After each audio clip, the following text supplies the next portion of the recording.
Evening and welcome back. We made it back from the holiday weekend. Hope yours was good. Mine was a lot of rest and some ball and some TV and whatever. We're going to hear all about your weekend, about the weekend of the QB. He was out and about today doing other stuff besides just talking about sports. On the program tonight, Shane Matthews will catch up with us and break down the success of Tim Walton. The Gators make it to Oklahoma City. We'll talk about that. Of course, the baseball team made it in, which Shane predicted also they would. So lots to talk about. And I even watched some lacrosse. Yes, I did. Kind of enjoyed it. Tell you about that. Then we got Jeffrey Meldon tonight. His legal view of the Jaden Rashada situation. Be interesting to hear from a lawyer what he thought. And it's Monday night. That means the Iron Duke, Franz Beard, is right here, right now on this program on the Buddy Martin Show on Meldon Law Monday. Stay tuned. Coming your way right now. It's time again for Buddy Martin. Call him up and tell him what you're thinking. But be kind because he's doing the best he can. Better, stronger, faster. Mama says that alligators are ornery because they got all them teeth but no toothbrush. Hey, what if the voice calls while you're gone? Take a message. Bye. You ready, champ? I'm ready for this my whole life. I'm incapable of small talk. But that's why you love me, right? Kind of intimidating to be in the presence of so many great athletes.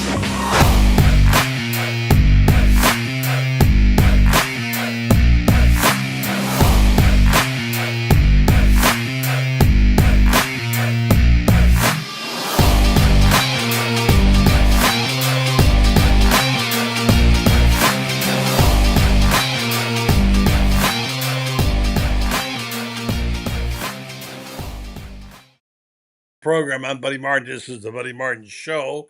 Glad to be with you tonight on a Monday holiday weekend. Why is it that television is so bad on Memorial Day? Unbelievable. If you're like me, I watched a lot of softball this week, watched some baseball, a little bit of lacrosse, not so much NBA basketball, but we'll talk about that. Here's a guy who has been watching nothing. He's been out and about in the great outdoors. Glad to have him back.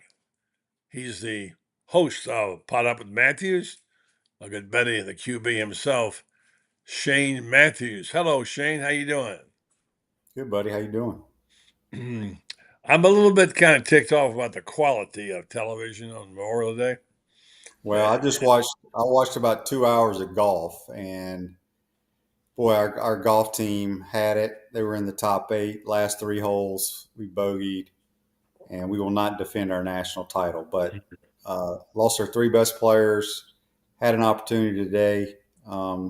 Just didn't play well the last 3 holes. Just finished. Did you watch it on ESPN Plus, or where'd you watch it? The Golf Channel. It was on. Started at 6 It was o'clock. on the Golf Channel. I didn't know that. I wish I'd have known it. Well, some of you might have watched it out there. Some of our valued listeners.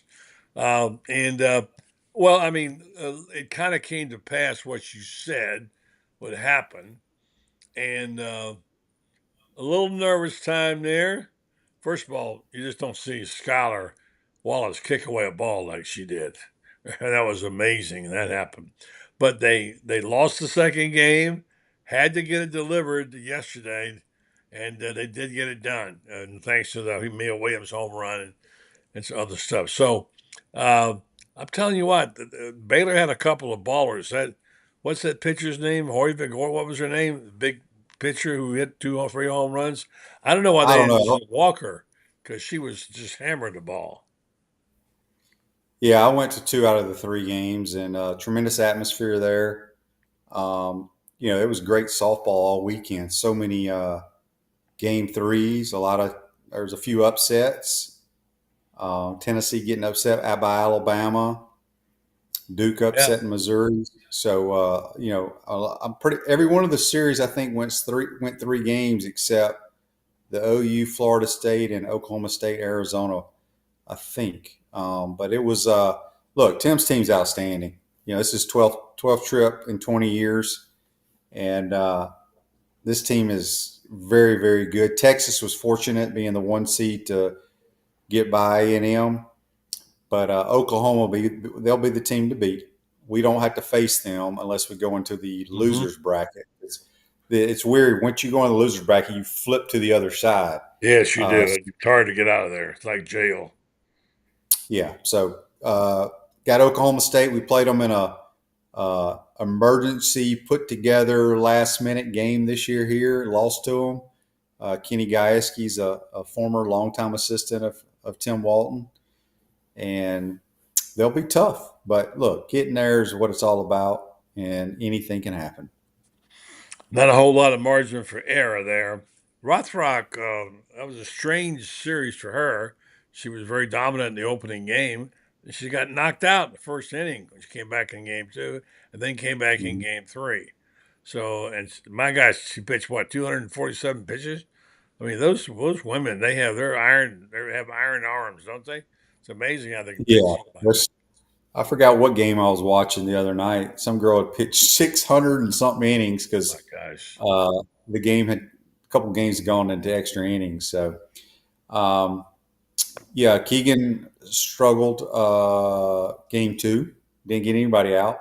Down 3-0. Tim made the pitch and change, and it's softball. But they're an outstanding team. They left today. And they'll have a few days out there to practice, get ready, and they're the late game. 9:30 game. My gosh. It ain't starting at 9:30, I can promise you that. No, it won't. No, it won't. So, well, it's going to be fun to follow them, and looking forward to it. It's been really a fun run. Baseball team made it in. 11 teams from the SEC, Shane. And you said they would, based on their schedule and RPI and stuff like that. So they had their winning record, I guess, and they made it in. So how about Tennessee being ranked number 1 overall? I think Tennessee's the number 1 overall seed. Kentucky is number 2. Kentucky's number 2, and A&M, I think, is number 3. Yeah. Yeah. So, well, all right, here's the big question. Did you watch any of the lacrosse? I did. My son's girlfriend, his first 2 years in college, was on the lacrosse team. She's still there. She's an outstanding player. And Maggie Hall, I tell you what. Gosh, what a baller. I've watched a little bit of lacrosse here and there, not a lot. But, boy, it is so physical. It is. It really is remarkable. It was a great run. The weather delay kind of killed our momentum. Oh, man, what was it? Oh, it's a 10-all or something, and they just fell apart after that. They could never get loosened up or something, and they just got down and couldn't get back. Maggie Hall should be playing linebacker for Billy Napier. I mean, man, she's tough girl. Yeah. I love her effort. She gets after it, too. So, see her take that charge at the end. Man, she's taking a charge trying to get the ball back. So, yeah, so here we are talking women's sports, putting football on the back burner. But anyway, so Gator baseball team. Could they catch fire and maybe win a couple of games, Shane? Yeah, I mean, look, it's a team that's hit a bunch of home runs. It's kind of feast or famine. We don't hit for a great average. But you got Nebraska. I don't know anything about Nebraska. And you're going to see teams out there that has never seen us. We've never seen them. I'm kind of glad we're out there, but anything can happen. I mean, Ole Miss was the last team that got in a couple of years ago and won the damn World Series. So that's right. I don't know if this team can do that, but look, they're in. Enjoy it and see what happens. Yeah, maybe Caglione could pull one out. They haven't seen him. It'd be nice to see him get a win and finish off strong. So very so Shane, do you agree with me? I didn't know about the golf being on. I would have watched that. But I'm all geared up to watch a bunch of sports this weekend and relax. And I did on Friday, Saturday, and Sunday. And I thought, well, Memorial Day would be a great day. We surely has some kind of golf and some kind of and some kind of baseball, Major League Baseball, maybe an NBA. I've been forced to watch the NBA. I'm not too happy about that, but I have watched some because it's the time of year when this is the dominant thing going on. And the programming is so lousy. And I remember complaining about this 20 years ago. Remember the days they used to have the memorial? It would go 5 days. It would go over. There were a couple of 5-day tournaments in there.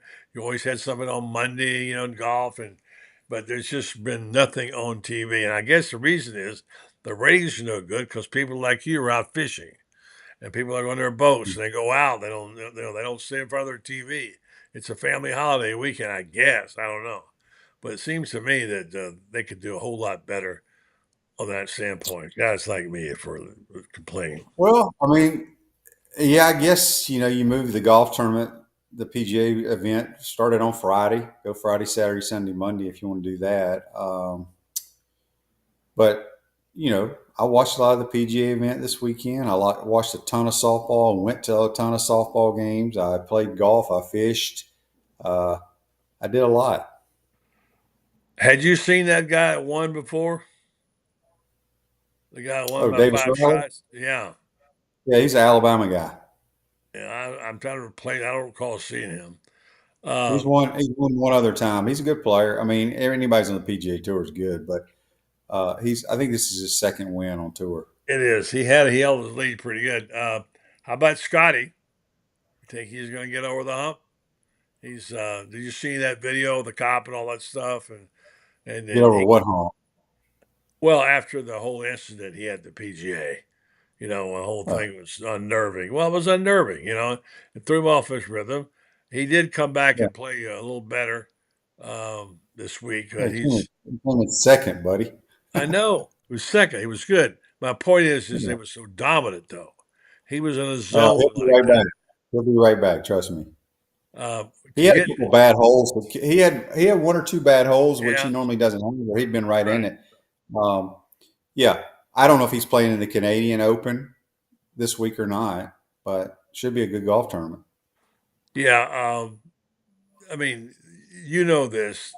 That game of golf is like there's no margin for error. When you got to play like he's playing, which is almost perfection, when he gets a double bogey, we're shocked. And of course, something throws you off your game. Doesn't take much at that level playing in the top 3 players in the world. So anyway, it's we'll see what happens. Well, all right. Let me just tell you about my friends at Meldon Law, and then I want to tell you about. Let's talk a little bit about the NBA and about the news that Florida's got some basketball players coming back. More good news, Shane. We're getting all kind of good news here. All right. First, I want to tell you about Meldon Law and Jeffrey Meldon, the fine things he does in the community. I was with him last week and had a terrific time at the Scholar Athlete event and enjoyed that very much. And one of the things that Jeffrey does, he spreads it around. He supports everybody. He supports University of Florida like crazy. He sponsors almost everything. He is their official injury law firm lawyer, but he's also a guy that puts his money up for NIL deals, helps out with sponsoring things, sponsors this program, has for a long time, sponsors Shane's show. He's very, very good about the community. And so if you like a guy like that you think you can trust, he's a good guy to call. Even if you have a lawsuit pending and you want a second opinion, call him up and he'll give you another opinion on it, like you do with doctors. So they do it all at Meldon Law. Go by and see him or in one of the locations, now 4 places, Ocala, Gainesville, Lake City, and Williston. And you can catch him on Facebook, always giving away tickets or something. Meldon Law, he won't back down.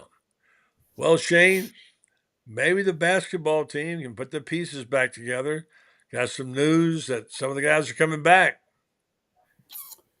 Yeah, Will Richard and Walter Clayton Jr. coming back. That's a plus. They picked up some really good players in the portal. So yeah, I mean Todd Golden, I expect them to make the tournament and see what happens. I think their defense was not very good at the guard They position. still made the tournament. I mean, No, they did. No, I love watching them play. I'm just saying that they could be better if they could shore up their defense in the backcourt. It's really lacking. Their bigs down low played fantastic, I think. and that's I called. think I don't. I think in theory, yes, but I don't think that's not what Todd's all about. I think he's an offensive guy. It's very similar to Alabama. They don't play defense. Uh, they rely heavily on outscoring people, and I just think that's his philosophy. Now he may change it. I didn't have. I mean, everybody wants to play better. I'd rather score. You know, Mark Wise, who knows more basketball than any of us. No, he's very good. I talk to him all the time, and he says everybody wants to play defense. The defense, you have to score the basketball to win the game. You have to outscore the other team, and so that's kind of how I think. And but he may have brought in some defensive guys. Hell, I don't know. But he did. But Will Richard and Walter Clayton ain't gonna play any defense. No, but they can bring you a lot of other stuff. Here's the thing about it. This basketball team. Look, when Billy's team, I hate to go back to this, in the day when they were winning on a lot of defense too.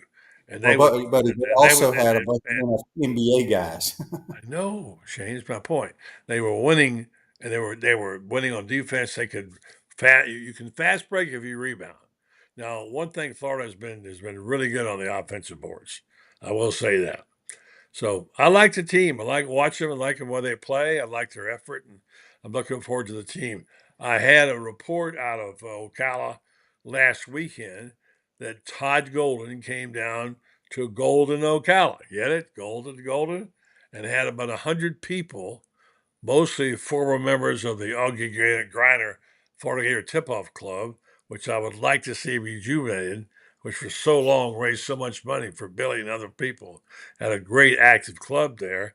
My friends tell me he did a really good job there of getting out about 100 people. Mike McGinnis, those guys went out there for that. So it's good to see them in the community getting out. You know, sometimes they lose touch with the community, and it's really good that they understand the history of a town that backed them all these years. And remember this, towns like Ocala or Lake City, during the week when they play basketball games, these season ticket holders in Orlando, Tampa, Jackson, who don't come for the games, it's the Ocala, Gainesville, Lake City people who fill those stands, those games. So it's important to have that support. So good for Todd for finally figuring it out that he needed to make some local contacts and reaching out to that group. They're a good bunch of folks for sure. So, all right, Shane, Bill Walton. I don't know how much you knew about him, how much you followed him.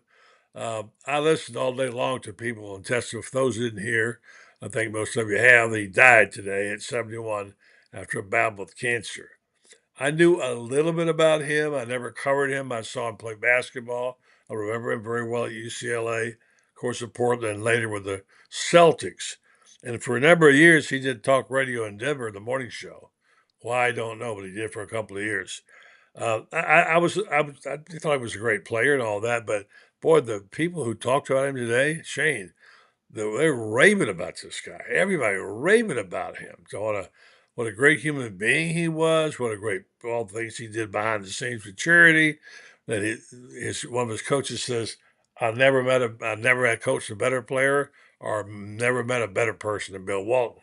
So even though he was sick and he had cancer and died, a big loss, the basketball community is grieving really a lot over the loss of this guy. Don't forget he won 2 titles at UCLA. And can you imagine 2 people more unlike each other than John Wooden and Bill Walton, the hippie, the Grateful Dead guy who wore all the funky shirts and stuff? But together, boy, they were amazing. So anyway, RIP to him, Hall of Famer. And I know the basketball community, especially those in Portland and in Boston, are grieving his loss. Did you ever run across him? No, I know. I mean, obviously he was a great player. He cracks me up when he was a commentator on basketball. Just he'd go off on different tangents. I did see where what's interesting is he died the day after the last sporting event ever in the Pac-12 conference. Wow, I didn't realize that. Mm-hmm. Yeah, that's really their last baseball Pac-12 tournament. I don't know who won it. I think Oregon State. But that was Sunday. Yeah, yesterday. or the day before, whatever. He died a day afterwards. So it's kind of strange. Yeah, we had a question for Perry Mason. I don't know if I ever interviewed. I did not ever interview Bill Walton. I've covered games where he was there. Perry says he was my favorite player growing up. So there are a lot of Bill Walton fans out there for sure. um, so get back to my notes here a second. Hold on a second.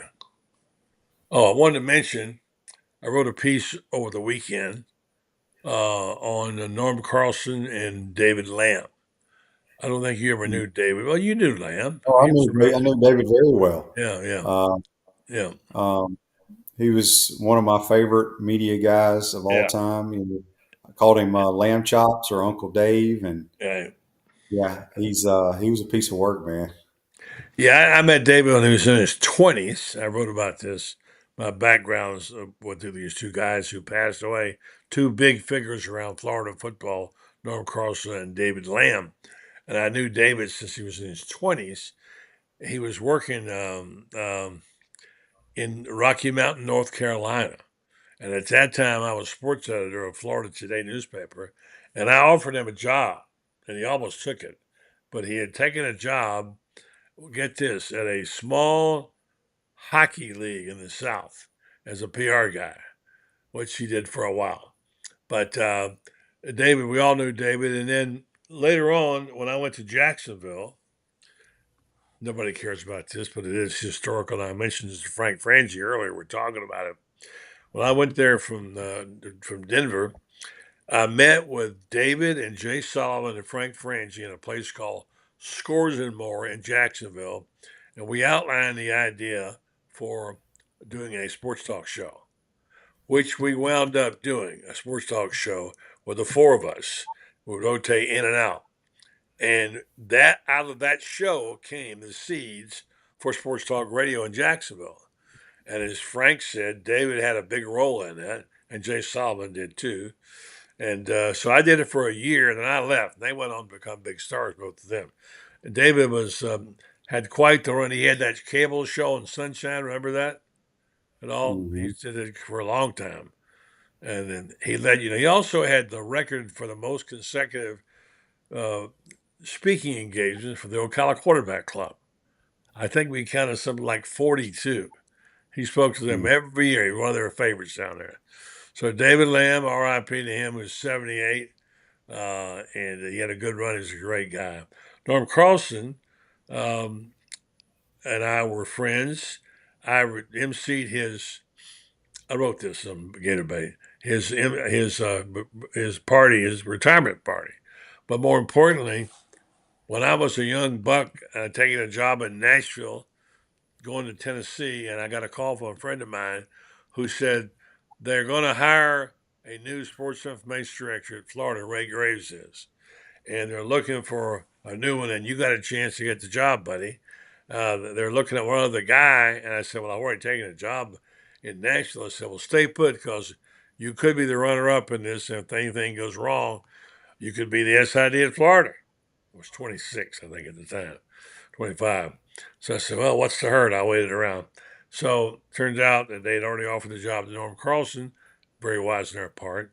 Ray Graves wound up hiring him, and Norm became the SID. And Norm and I became great friends. Norm later tried to hire me to come to work for him years later.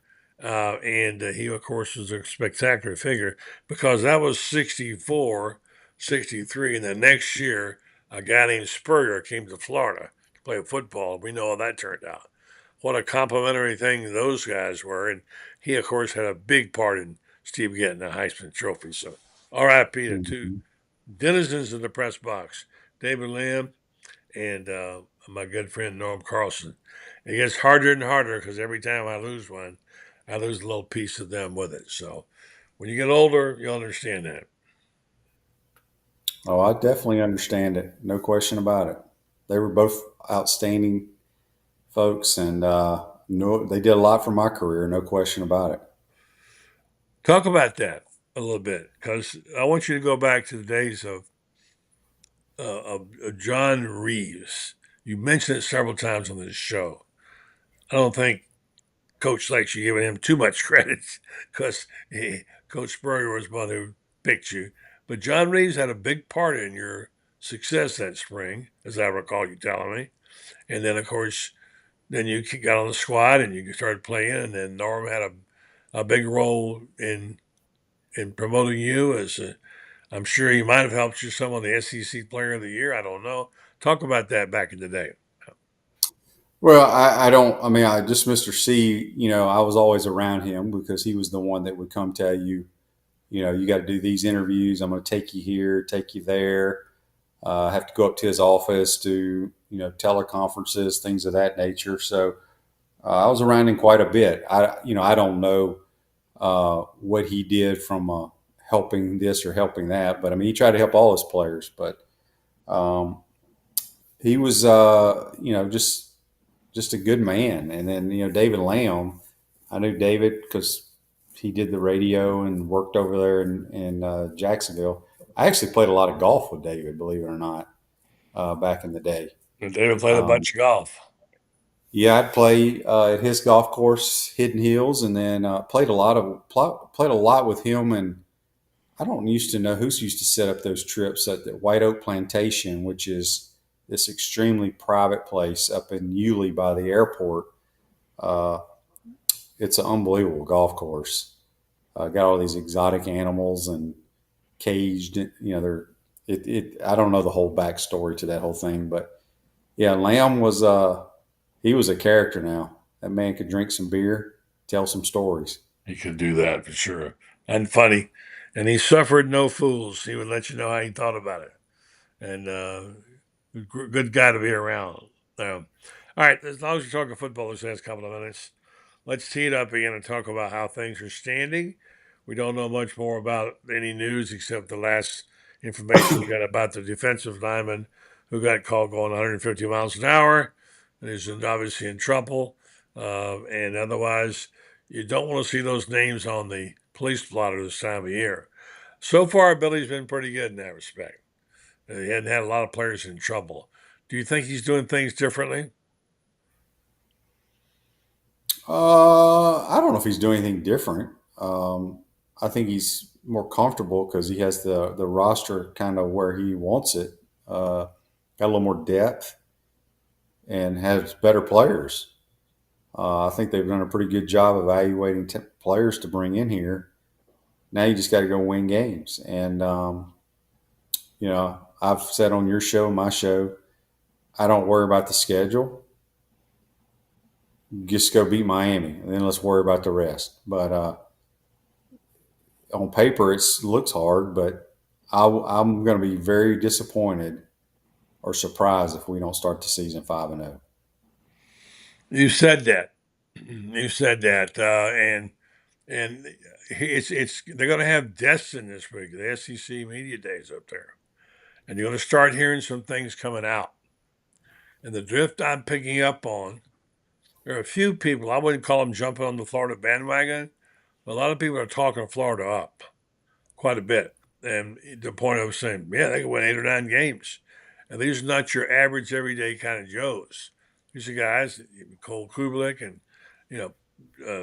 Josh Pate, etc., are saying, hey, don't sleep on Florida. They got some players. So there's a little bit of positive momentum going into that. It's always the first player. It's always the Destin, and then later on, SEC Media Days. And the themes tend to follow, as they go along. Now, I know that doesn't win games for you, but by the way, you do, you do want to have that positive momentum. There's a much better mood now than there was a couple of months ago. I know you're not a mood guy, but I like what I'm seeing. The choices, the players are getting in for visits now. You're starting to see some 5-star visits. Apparently, some players get paid for that. Do you know that? Oh yeah, Yeah, pretty much any player that visits is getting paid. Yeah, and so, but there are some good players who are now looking, and Florida's got their roster, as you said, pretty well tidied up. So that could bode well for Billy, and You just like to see him get a break and see what would happen if all things were equal. He didn't make those stupid mistakes. Like you said, there's a couple of games that were extremely winnable last year that Florida could have won. I'll be anxious to see if they clean those mistakes up. That's the first thing I'm going to have to see, Shane, to start believing you can't have those silly mistakes that we've had for 2 years that are they're avoidable. Can be coached out of guys. So that's something I would anticipate. If they go out there and have 12 men on the field in the first game, I'm going to be real unhappy about that and have that as something that would be not a good look Well, for Florida. well, the two things that cost you wins were not so much the double numbers or 12 men on the field. It was our quarterback led a tremendous drive, spiked the ball, did exactly what he's supposed to do, but somebody on the sideline was rushing on the field goal team. Okay, Mm-hmm. that should never ever happen. Then the other game that we should have won was our linebacker is the curl defender, and all he has to do is drop and knock the ball down, and it doesn't happen against Missouri. So yeah, there's little things here and there, but that's all in the past. That has no bearing on anything that's going to happen this year. It's an entirely new team, entirely new schedule. These games have no bearing on what happened last year. Get ready to go beat the Miami Hurricanes. Shane, if I had to ask you for a list of suspects of teams that had a pretty good year last year, but that might not this year, who'd be on that list? You mean that Florida's playing? Yeah. Well, I don't know if Florida's playing them all, but I mean, there's a couple of teams. Well, I'm not a huge Tennessee guy. I mean, we beat Tennessee last year. I still don't think they're that great of a What is team. it they're missing in Tennessee? Well, last year it was the quarterback. Joe Milton was not very good. I don't know if the true or he played last year, so he's not a true freshman anymore. The highly touted kid from Tennessee. They're not great on defense either. They're an offensive driven team. Missouri had a tremendous year last year. Their schedule is still not supposedly on paper not very difficult this year. Yeah, but they lost some good players. They have their quarterback back, and they have their good receiver. Ole Miss is an intriguing team. Ole Miss they have some tough games down the road, kind of how Florida does on the back end of their schedule. And I don't know. Kentucky, we cannot lose to Kentucky. It's that simple. I think Kentucky's a must-win. You can't say anything about Kentucky other than their quarterback is supposed to be Brock Vandergriff from Georgia, who never played at Georgia. I don't know if he can play at all. But we have got to beat Kentucky. Let's see. Georgia's going to be very good. I think Texas is going to be very good. I don't think Florida State is going to be anywhere near what they were last year. They lost way too many good players. Now, you got quite a list there. Yeah. Well, I mean, I'm just stating how I feel about it. I mean, it would be interesting if Ole Miss didn't pan out. That would be really interesting because that's Florida's last home game. That's a tough one. I don't believe in Missouri. I just can't buy it. Well, here's the thing, buddy. Ole Miss comes to our ball. Ole Miss comes to our ball. I know. I Yeah. understand. It's We last play home game. pretty well. We play pretty well at our place. Yeah. All right. So let me get this to you. See, I want to get you to listen. If you have time to listen to this, Jeffrey Meldon. This is Sure. Franz is going to join us. I asked Jeffrey to give us a legal opinion. Franz, listen up about the Rashada case because I'll be honest, I don't know that much about it. Here's some of what he said. There's a whole lot to it, from what I've been told. Is there a whole lot of what? I thought I was told by an attorney person said there ain't a whole lot to it, but okay. Well, let's talk about that. Let's hear what Jeffrey said. Well, when you want to know about how to fix a car, you go to a mechanic. When you want to try to understand lawsuits, you call a lawyer. In my case, my good friend, Jeffrey Meldon, who I prevailed upon, and say, Jeffrey, please help me make some sense, if you can, about this latest lawsuit filed by Jaden Rashada against Billy Napier and Hugh Hathcock, and what it means, I have no idea. But let's just say, first of all, hello, how you doing? Good to see you again, and great to be with you last Friday night at your event, and you and Patricia, and congratulations for all you've done there. But let's just start here. You're the coach. You're like a coach gets ready for a game and an opponent. He's got to figure out who he's playing against, how good they are, what their strengths are. As an attorney, when you get a lawsuit like this, what are the key things? Obviously, the opposing counsel would be one, venue, whatever, the court is in, etc. Take me through if you were a lawyer now representing Billy and etc. What were the things you'd be looking at in this lawsuit? Well, the first thing I'd be looking at is whether or not they've sued the right people. There was some speculation the University Athletic Association was going to be sued. It's possible that some of the evidence may get excluded because right now all this NIL stuff is going on. I'm just thinking out loud about as a lawyer, right? Mm-hmm. It's like say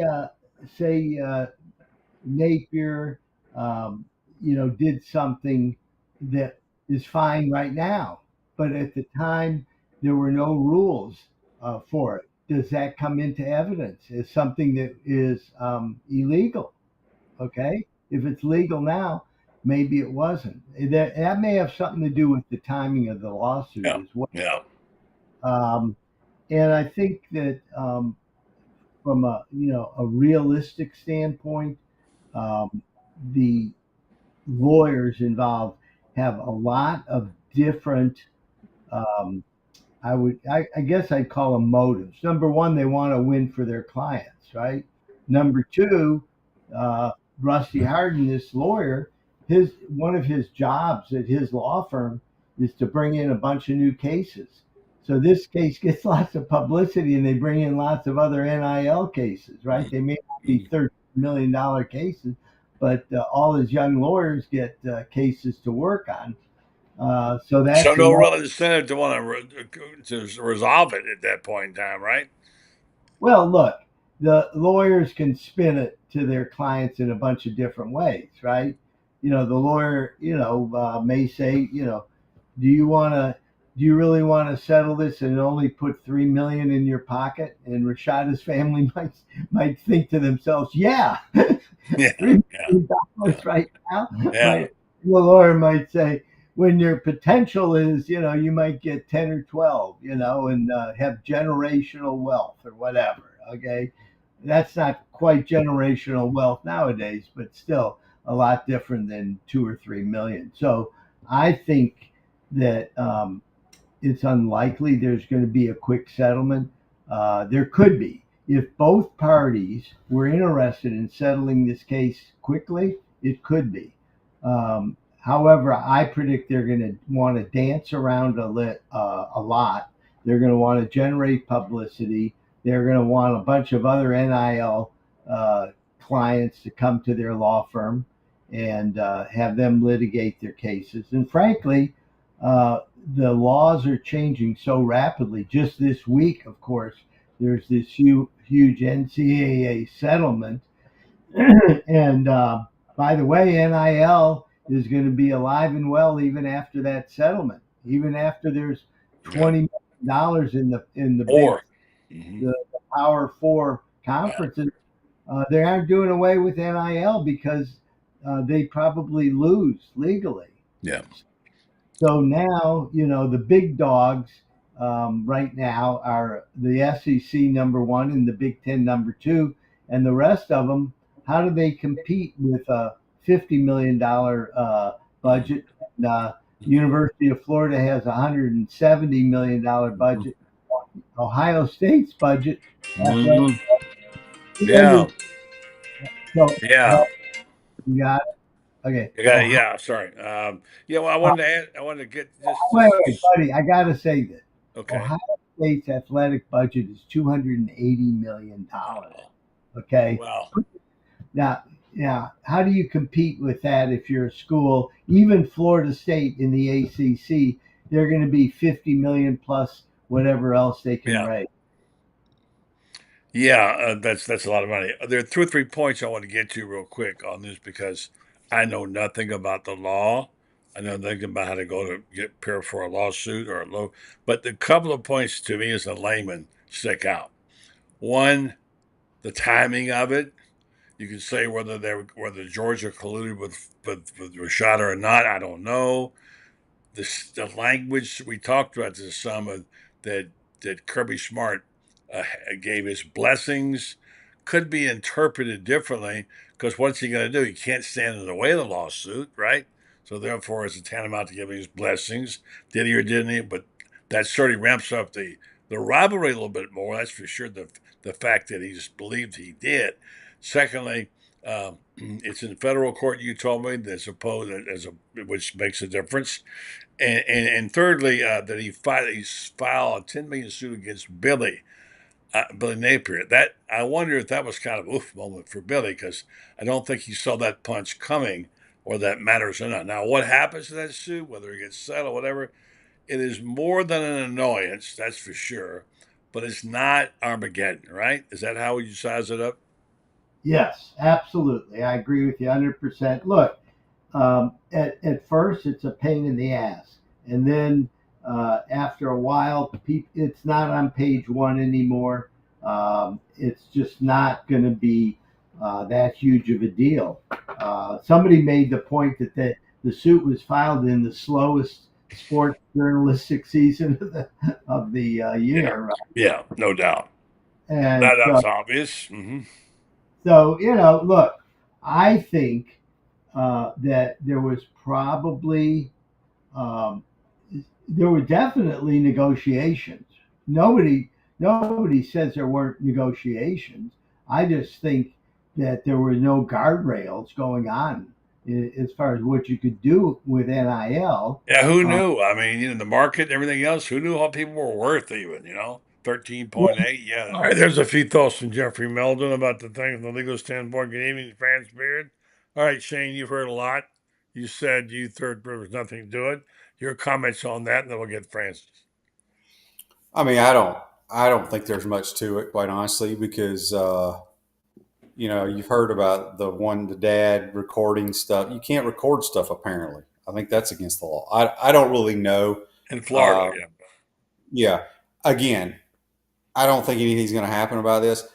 I'm still extremely embarrassed that we even supposedly offered this kid that amount of money because there are guys that play in the National Football League with the best players in the world that don't make that kind of money in 5 or 6 years in the National Football League. It's just it's yeah, and you said, and Franz, you wrote that where's the proof, where's the evidence? They have to prove that. They don't have it, right, Franz? Well, they don't. And Hal Lewis is one of the more prominent attorneys in the state with Fonville Lewis out of Tallahassee. He said he went into detail on Twitter with it and said Billy Napier never signed the contract. The only contract that's been signed is with the Gator Collective. Here's the thing that I've been told this, that on December 6th, the Gator Collective went through its option, which was to negate the contract, that they had that right. It was written in the contract, and they said that they terminated. At which point, Billy still wanted Jaden Rashada, and my guess is, okay, he starts saying, well, look, I'm not going to offer you some ridiculous amount of money, but here's what we'll do. Let's face it, Tennessee offered Nico Iamaleava, I don't know how you pronounce it, I think I'm close, $8 million. I don't think that Jaden Rashada was considered near the talent that Iamaleava was. Therefore, I think, if there was money offered, it was for a lot less than that. Okay. All right. So we'll leave it at that. I'll get you guys to sign off and get Shane out of here. And that's just to say the people I've talked to universally on this show for the last 7 or 8 days, have said to me, I said, do you think it would impact Florida on the playing field? And there was all said a resounding no. Agree, Shane? Agree, friends? It won't have any bearing on it. We win or lose any games this Right, year. right. That's It's not going to have any bearing on whether we get any recruits, whether we lose any No. games, anything like that. The only thing it's going to have any bearing is if Florida offers the Rashada some go away money, and that's about it. All right. Well, I let's don't let even know why we Shane. do that. No, you have no reason at this point in time. They made it plain they're going to litigate this, so they'll have to settle out of court at some point. All right, Shane. I'll see you tomorrow morning on the Pot Up with the Matthews show, and All right. catch up. Thanks very much. The All great right. Shane See you, Fran. Matthews. Take care, Shane. All right, Francis, I'm going to tell them about Titan MRI. I want your take on the softball situation and a copy to see the baseball team and the lacrosse situation. I loved watching that game. Titan MRI, North Central Florida's newest premier independent diagnostic testing MRI facility. Excited to let you know that they're open and serving the greater North Central Florida area, Gainesville, Ocala, particularly Lake City. Focused on you, the patient, for a better experience. They know you're busy, you have a schedule. They'll tailor make your visits there to get your MRI after business hours, at night, weekends. One of the many things they do for you there at Titan MRI, where they want the patient experience to be good. They have a modern equipment, one of the largest MRI unit. Has the boreholes have a very large, and they keep you from being claustrophobic with a high strength MRI unit. So check them out, TitanMRI.com. Friends, softball, how good are they? We're going to find out 9:30 if it starts then against Oklahoma City on Thursday night. What a comeback after winning big, losing the middle of the game, and coming back to win yesterday in the Super Regional Gainesville. Your take on what happened? We saw another step in a team growing up. You got to remember something. This is a team that has 11 new faces on it, an entire new pitching staff that didn't throw a single pitch for the Florida Gators last year. This is why they were predicted 8th in the SEC at the beginning of the year. 8th in the SEC prediction. They win the SEC tournament, and they're going to the to the Women's College World Series, and a whole bunch of teams that were picked ahead of them aren't. So I would say it's not bad for Tim Walton. Here's one thing I can tell folks that you learn the more you hang around Tim Walton. What a principled guy he is. What a terrific coach at understanding how to get the best out of his players while at the same time getting them to be the best they can be as people. Absolutely an amazing coach. There's no question why he's been the coach of the national team, why he's going to be an assistant on the Olympic team. He's heading next year early, he'll get to his 1,000th win as a Florida head coach. Not too shabby there. The guy's amazing, and this team can do it. And if they're going to do it, it's going to be because they got really great defense. They've got, I think, the best player in the country, bar none, in Skylar Wallace, who just does everything. I mean, makes the plays in the field, hits. Steals a base or two. Yeah. Isn't it amazing? She goes from first to home on a single. I mean, top three people in the Florida order are just have amazing speed. And when you and Corby Otis sandwiched between Kendra Falby and Skylar Wallace. Skylar's like 5th in the country in stolen bases. She's top 15 in RBIs. She's top 5 in doubles. She's top 20 in batting average. Absolutely amazing. And this is after she went through a 7 for 47 slump in the month of April. And she raised her she's only raised her batting average 55 points in the month of May. That's not bad. I know of a lot of people who haven't done that well, buddy. But Pretty good. what an amazing young athlete. This is the thing that really impressed me about her, and that's Tim Walton talking about how she spent this year. Her focus the entire year was being the best teammate on the team. Now you think about that for a second. How good would you think about every team sport there is? If you can get your teammates, if you can get every player on that team to say, I'm going to be the best teammate. Yeah. That was a favorite saying of ego Steve aside. Spurrier. Spurrier had a great saying one time. We almost wrote a book about it. Not everybody can be a great player, but anybody can be a great teammate.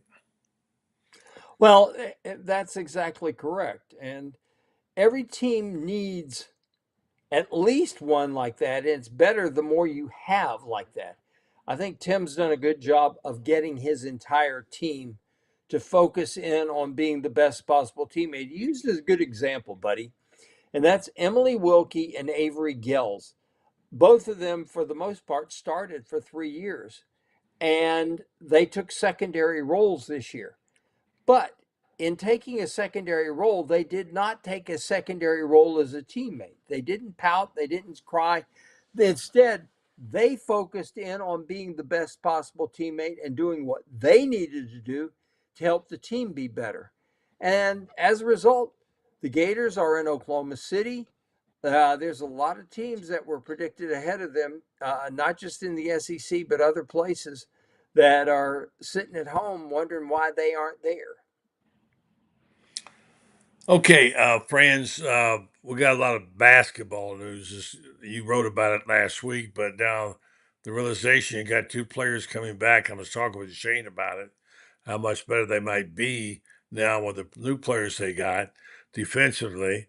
How big are those two guys coming back? Obviously, your backcourt is big. What do you think? What does it do for Todd Golden, who I understand had a really good meeting in Golden, Ocala, with a bunch of people there this past week? So, Oh, what do you yeah. think about the latest on that?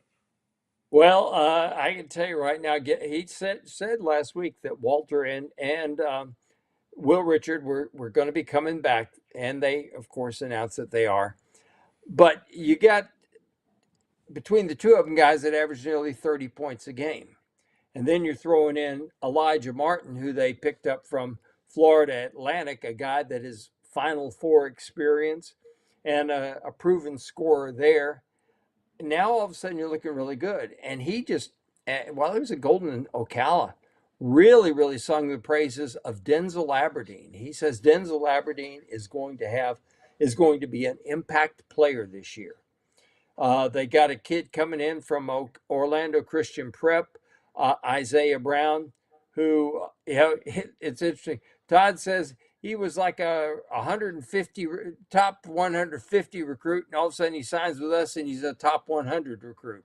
And Todd thinks that he's really a top 50 high school kid. I've seen him play. I think he's probably a lot closer to top 50 than he is to top 100. He's outstanding. Then you throw in the size, the big Nigerian kid they got out of Washington State. It's a pretty interesting story, buddy. He's a 7'6" guy. Well, that's the kid from IMG. He's Yeah. coming as well. He's 7'6" and 300 pounds. Wow. And they wanted him to stay in school another year, but he wanted to come to college. I said, okay, if you come to Florida this year, you'll have to come as a walk-on. He said, fine, I'm coming. So they're going to get him. And as Todd said, I think we could get him NIL money that will more than make up for the experience. He said, not too many 7'6" guys wandering around the hallways. No. But an interesting story about Ruben Chignello. He's a 7 foot tall, 250, 260 pound guy who played his freshman year at Washington State. Now, Washington State was coached by Kyle Smith. Kyle Smith was the guy that was the head coach at Columbia when Todd was on that staff. He was the head coach at San Francisco, and Todd succeeded him there. They're best of friends. They were recruiting, both of them were recruiting Chignello at the World Basketball Congress, or whatever they call it, in Las Vegas. And Washington State ends up getting him. But because of that, they're playing the NBA Academy Africa team is playing Australia. And Todd says, we start looking, and there's this kid, Alex Condon, and we're thinking, he's pretty good. Yeah. So they end up getting Condon, and a year later they get Chignello too. So looks like it's a really good recruiting story, but it's a real coup. Thomas Hawk is coming back. They think he's going to be significantly better. I've heard that Condon's already grown at least an inch, maybe even he's 7'1" now. But I think they're going to be the tallest team in the country. They got this kid, Sam Alexis, coming in from Chattanooga, who's just an absolute beast on the board, 6'9", 240. And then you got Ryu at 7'6". You cannot teach tall. And he's taller than tall. You think about this, buddy. Thomas Hawk, who's 6'9", maybe even 6'10". If he tries to post him up, okay, Olivier Ryu is still at least 8 inches taller than him at 6'10". That's big. That's really big. Yeah. Franz, we would be derelict if we didn't spend a couple of minutes talking about Bill Walton, who died today at 71. I followed Walton some. I saw him play, obviously, at UCLA, and not so much Portland because they're in the West Coast. Then with the Celtics, the outpouring from other people about Walton as a person has been amazing today. He was just think about him playing for John Wooden.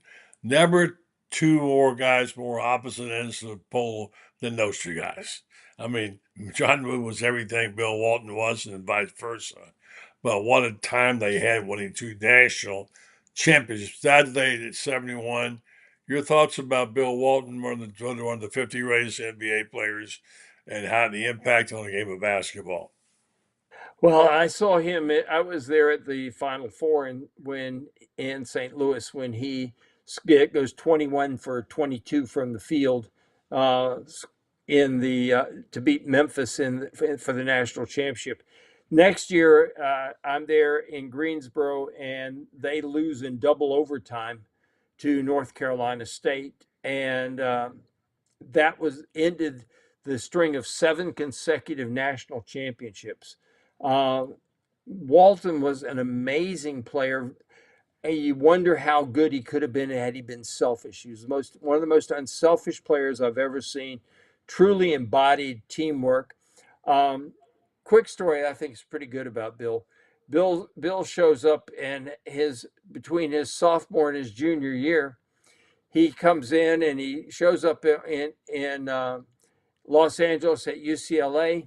His hair is long. He's wearing a headband and growing a beard and everything. And Coach Wooden says, who might I be talking to? He says, you know me, Coach. He says, no, I don't know you. He says, I'm Bill Walton. He says, the Bill Walton who plays for me has short hair and no beard.